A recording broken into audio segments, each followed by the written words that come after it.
हमने repromulgation of ordinance a fraud on the constitution of India पुस्तक पूरी पढ़ी है मैंने, आपने तो नहीं पढ़ी होगी, भले आप चीफ जस्टिस हैं।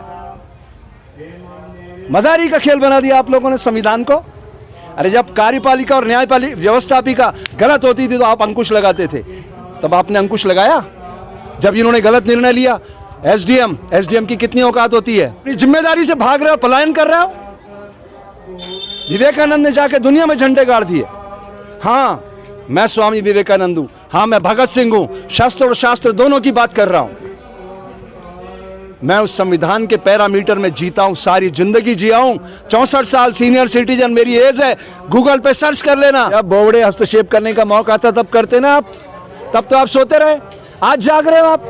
हर बाधा से मंजिल का विश्वास बड़ा होता है, जीवन से भी जीवन का इतिहास बड़ा होता है। मैं थोड़ा समय के पहिए को पीछे खींच के ले जाना चाहता हूँ। जब कोविड के महामारी के दौर में ये ऑर्डिनेंस लाया गया, दादागिरी के बल पे, ना तो लोकसभा में उस पर चर्चा हुई ना राज्यसभा में चर्चा हुई, दादागिरी के बल पे लाया गया। कितनी हैरानी की बात है कि उस अमेंडमेंट में ये बिल्कुल क्लियर कट मैसेज था कि हमारे संविधान में न्यायपालिका कुछ नहीं है। ये मैं नहीं कह रहा हूँ, हमारे द्वारा चुनी गई सरकार कह रही थी कि भाई देखिए, किसान लोगों को अगर कोई समस्या है तो एसडीएम के पास जा सकते हैं या फिर डीसी के पास जा सकते हैं, डिप्टी कमिश्नर के पास। तो न्यायालय को तो उन्होंने गायब कर दिया। अब अचानक न्यायालय की कहाँ से नींद खुल गई कि वो कह रहा है कि हम इसमें हस्तक्षेप करेंगे। अरे जब बोवड़े हस्तक्षेप करने का मौका आता तब करते ना आप, तब तो आप सोते रहे। आज जाग रहे हो आप, जब देश में इतना तूफान आ चुका है, लोग इतने मर चुके हैं, साधु संत आत्महत्याएं कर रहे हैं, अब जाग रहे हो आप। जागने का समय होता है, आपने समय खो दिया है और आपने अपने पद की गरिमा भी खो दी है। मिस्टर बोवड़े, इस्तीफा दे के घर जाओ आप, ये आपका धर्म है। मैं आपको धर्म याद दिलाने आया हूँ। जैसे नमक खारा है, शक्कर मीठी है, नीम कड़वा, ये उनका धर्म है।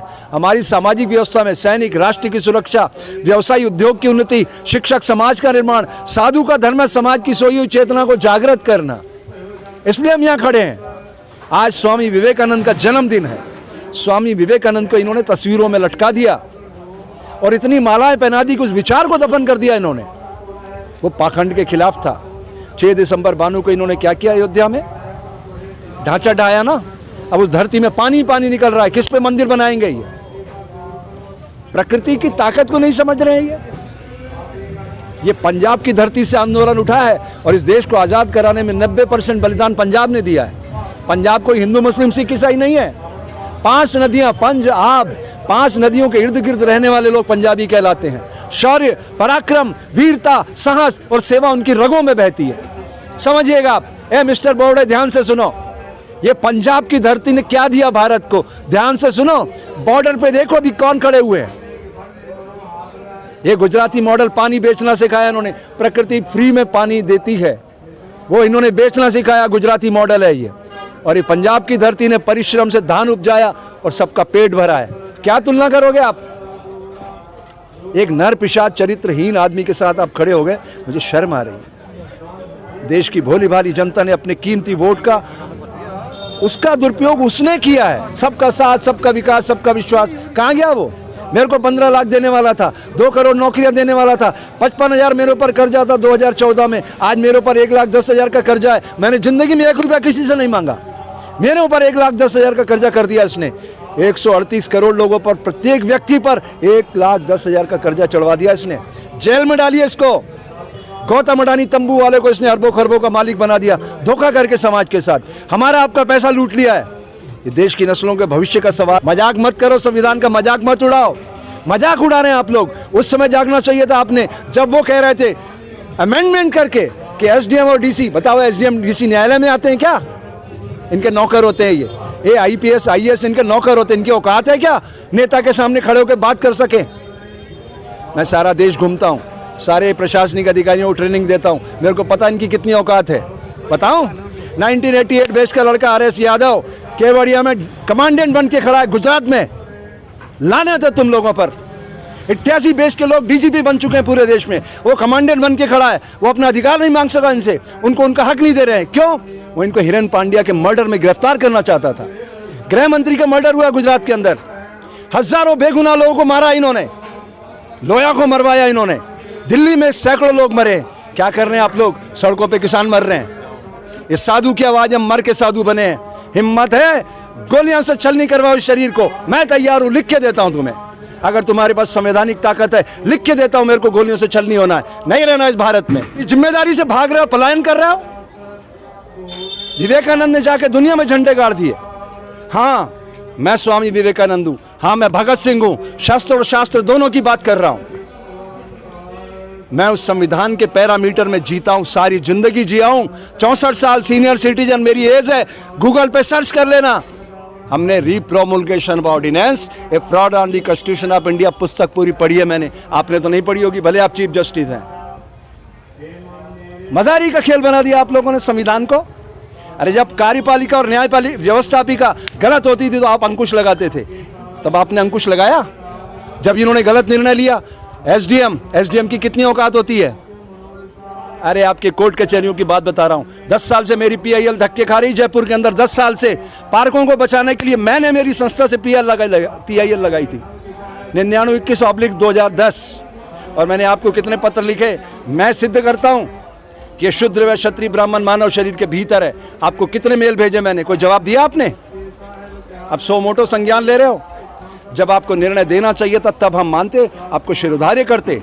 आप कहते नहीं मिस्टर मोदी ये नहीं चलेगा, संविधान ये इजाजत नहीं देता कि एसडीएम और डीसी तक बात जाएगी। जब दोनों से खुश नहीं होंगे तो हमें अधिकार है, हम न्यायालय की शरण ले सकते हैं। मजाक बना दिया इन्होंने। लेकिन स्वामी जी, न्यायालय की अवमानना की बात कही जा रही है, क्या न्यायालय का भी अब आदर नहीं करेंगे किसान? इतने मतलब किधर है न्यायालय? किधर है न्यायालय?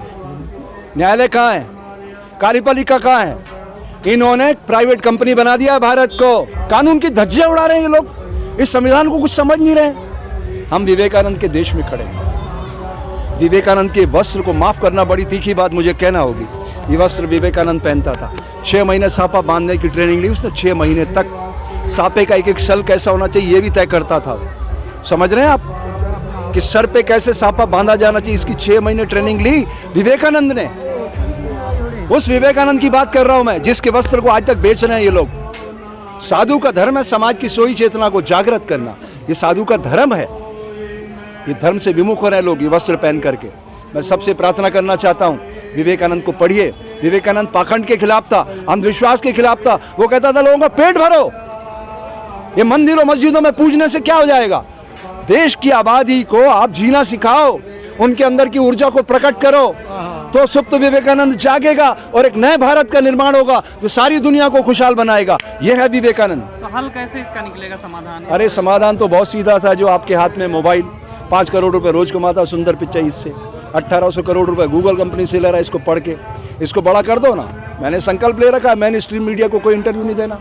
बहुत लोग मेरे आगे पीछे घूमते, मैंने मेन स्ट्रीम मीडिया वाले, स्वामी जी एक इंटरव्यू दे दो। मैंने कहा सॉरी भाई, तुम हमें खालिस्तानी बताओ, आतंकवादी बताओ, पाकिस्तान प्रायोजित बताओ, ये तुम्हारा धर्म है, इसको बड़ा करो।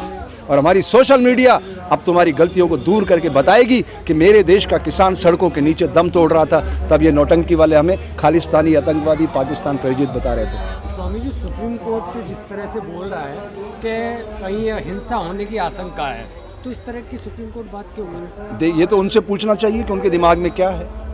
अगर 4 जज कॉलेजियम में बाहर मीडिया के सामने आके खड़े होकर के कहते हैं कॉलेजियम में ठीक नहीं चल रहा, तो इसका क्या मतलब है? आज तक कभी आपने सुना था अपनी जिंदगी में कि किसी जज ने आके मीडिया से बात की हो? 4 जज सुप्रीम कोर्ट के मीडिया के सामने आके बोलते हैं सब कुछ ठीक नहीं चल रहा है। इसका मतलब क्या समझ रहे हैं आप?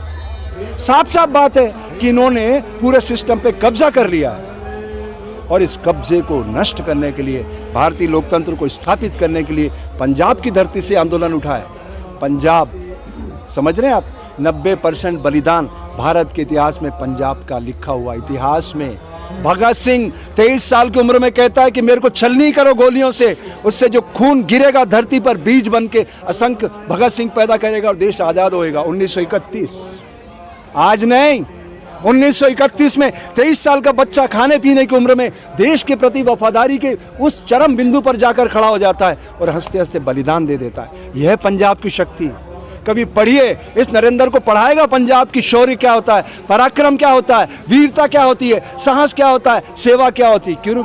गुरु ग्रंथ साहिब में साफ लिखा हुआ है, प्रकृति से प्यार करो, पुरुषार्थ करो, किसी के आगे हाथ मत फैलाओ और वांड चखो, दुनिया में कोई भूखा नहीं रहना चाहिए।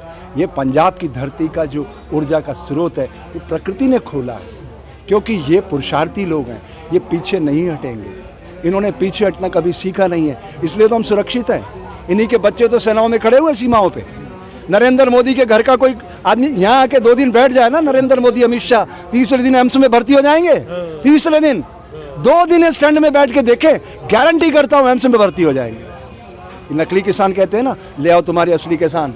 प्रतिस्पर्धा का विषय है, प्रतिस्पर्धा बना रहे हैं, हर चीज को इवेंट बना दिया इसने। कितनी गैर जिम्मेदारी का परिचय दे रहा, फॉरेन में जाके बोलता आपकी बात ट्रम्प सरकार। उसने संविधान पढ़ा है क्या? इतना महान आदमी है वो, ब्रह्मांड का नायक है, पहले एमए करता बाद में बीए करता है। हैरानी होती है साहब हमें, पहले पोस्ट ग्रेजुएट बनता है फिर ग्रेजुएट बनता है, सारी फर्जी डिग्रियां लेकर, धोखाधड़ी करके, समाज से ठग विद्या करके, चरित्रहीनता का परिचय देकर। सुप्रीम कोर्ट इस कमेटी बनाने की बात क्यों? अरे भाई, ये सब इन किसानों को भ्रमित करने की कोशिश है, साजिश है, कोशिश नहीं है, साजिश है। इस षड्यंत्र, सरकार क्या, न्यायालय और सरकार क्या होती? सरकार तो है ही नहीं ना। आप सरकार बोलना बंद करो, सोशल मीडिया के लोगों, उनको बोलने दो, गोदी मीडिया को। ये प्राइवेट कंपनी है नाग, मैंने नाम दे दिया है, नरेंद्र अमित गौतम अडानी कंपनी। 303 में से 290 तो चारण भाट हैं, 290। 13 लोग ऐसे हैं जो अपने विवेक से सोचते हैं, उनको साइडलाइन कर दिया इन्होंने, उनको कहीं मेन स्ट्रीम में आने नहीं दे रहे, क्योंकि इन्होंने धन के बल पे सत्ता का दुरुपयोग करना शुरू कर दिया है। हर चीज़ को इवेंट बनाना चाहता है। उसका पूरा आप 6.5 साल का इतिहास देखो। नोटबंदी रात को 12:30 बजे, लीगल टेंडर नहीं रहे, बताइए आप, विदेशों से सारा काला धन आ जाएगा। आरबीआई तो जवाब ही नहीं दे रही कि मार्केट में कितना पैसा था, कितना लौटा। मैंने पूछा आरटीआई में, आरटीआई की धज्जियाँ उड़ा रहे हैं ये लोग। अब ना संविधान की भाषा इनको आती है, इनको एक ही भाषा आती है, किसी भी तरीके से समाज को दबाओ और दबाने से प्रतिशोध पनपता देख लिया आपने। पिछले 6.5 सालों में इन्होंने जो किया, ये प्रतिशोध की ज्वाला का परिणाम है। प्रकृति स्वयं चला रही है। स्वामी जी, गिरगिट की तरह रंग बदलने वाला कलाकार है वो, कोई लीडर नहीं है, मैनेजर है। लीडर होता ना, लीडर तो सबसे पहले वो किसानों से मिलता और कहता कि देखिए साहब, हम एक ऐसा संशोधन करना चाहते हैं जिससे आपका जीवन उन्नत हो, समृद्धि आए भारत में। भारत की आत्मा समृद्ध होगी तो देश समृद्ध बनेगा। किसानों से पूछता, किसी किसान से बात करी? अब वो आइडेंटिफाई कर रहा है, वो तो हर चीज़ में ये आइडेंटिफाई कर रहा है। दुनिया एक ग्लोबल विलेज में तब्दील हो चुकी है, तब उसको ये समझ में नहीं आ रही कि दुनिया में इसका क्या रिफ्लेक्शन जाएगा इन घटनाओं का। लेकिन जब सुप्रीम कोर्ट हमारा सर्वोच्च न्यायालय है, आप कितनी बार सुप्रीम कोर्ट का नाम लोगे? मैं नाम नहीं ले रहा हूँ, मैं बात कर रहा हूँ, जब उस पर जनता का भरोसा नहीं रहेगा। क्या भरोसा जनता का बताओ? मेरी 10 साल से PIL लगी हुई है हाईकोर्ट जयपुर में, PIL नंबर 9921/2010, पार्कों को बचाने के लिए 1 इंच, सुप्रीम कोर्ट कहता है 1 इंच पार्क की भूमि पे कब्जा नहीं हो सकता। 875 एकड़ भूमि पर सिर्फ कोटा शहर में, जहां से ये लोकसभा स्पीकर आता ओम बिरला, पार्कों की भूमि पर कब्जा है, रिकॉर्डेड बोल रहा हूं। 875 एकड़, अरबों खरबों की जमीन पर ऐसे गुंडे मवालियों का कब्जा है, जहां से लोकसभा स्पीकर आता है, कोटा बूंदी से सांसद है। आप चेक कर लो, अगर मैं गलत बोल रहा हूं, मेरी PIL नंबर बता रहा हूं, हाईकोर्ट जयपुर की। 10 सालों में नोटिस सर्व नहीं हुआ है, क्या भरोसा रहेगा हमारा? मेरा आश्रम इन्होंने तुड़वा दिया कोटा में, मेरा रिकॉर्डेड रजिस्टर्ड आश्रम। मैं कोर्ट कचहरी में नहीं गया, मैं रिपोर्ट करने नहीं गया, क्यों? मुझे भरोसा ही नहीं इन पे। अरे ये सब चारण भाट बन चुके हैं, इनसे बड़ी अपेक्षा मत करो। इसलिए प्रकृति ने स्वयं इस आंदोलन का प्रतीक किसानों को बनाया, वसुधैव कुटुंबकम। सारे संसार को एकता के सूत्र में बांधकर खुशहाली का गीत प्रस्तुत करना है। वो गीत क्या है? पूर्व के संग संग झूमे, किरणों के संग मिल गए, पूरब के माथे पर हम सूरज का तिलक लगाए। ये सूर्य की पहली किरणों को मैंने शरीर पे धारण किया है। तब आगे क्या संदेश है? मन के रंगों की भाषा दीवारों पर लिख जाए, सोने के पानी से हम हर क्यारी को लहराए। भावी ऋतुओं की हम सब एक शुरुआत बन जाए। ये परिस्थितियाँ जो है उस पे प्रतीकात्मक संदेश सारांश में, हर बाधा से मंजिल का विश्वास बड़ा होता है, जीवन से भी जीवन का इतिहास बड़ा होता है। धरती के पन्नों पर हम कोटि नवयुग लिख जाए। आपके भीतर मौजूद विवेकानंद को प्रणाम करता हूँ। उस आत्मस्वरूप को जगाइए। 3 प्रश्न अपने आप से करिए। मैं कौन हूँ, मैं कहाँ से आया हूँ, कहाँ मुझे जाना है। प्रकृति आपको अपने स्वरूप का दर्शन कराएगी। जब लक्ष्य सामने आ जाएगा तो सारी बाधाएं आपकी शूल फूल बन जाएंगी, क्योंकि प्रकृति का दर्शन बिल्कुल साफ है। 100 डिग्री पे जाके पानी भाप के रूप में तब्दील हो जाता है। सोना शीशे में जलकर शुद्धता को प्राप्त हो जाता है। मिट्टी और जल के संघात से रेत के कण, पत्थर चट्टाने, चट्टाने पहाड़, पहाड़ों में से हीरे मोती मणियाँ प्रकट होने लगते हैं। प्रकृति का वैभव तो बिल्कुल सरल और तरल है। तो आओ भारत की धरती से जन जन के भीतर सुप्त विवेकानंद को जगाएं और एक नया विवेकानंद आकार ले और सारी दुनिया को खुशहाल बनाएं। जय हिंद, जय भारत।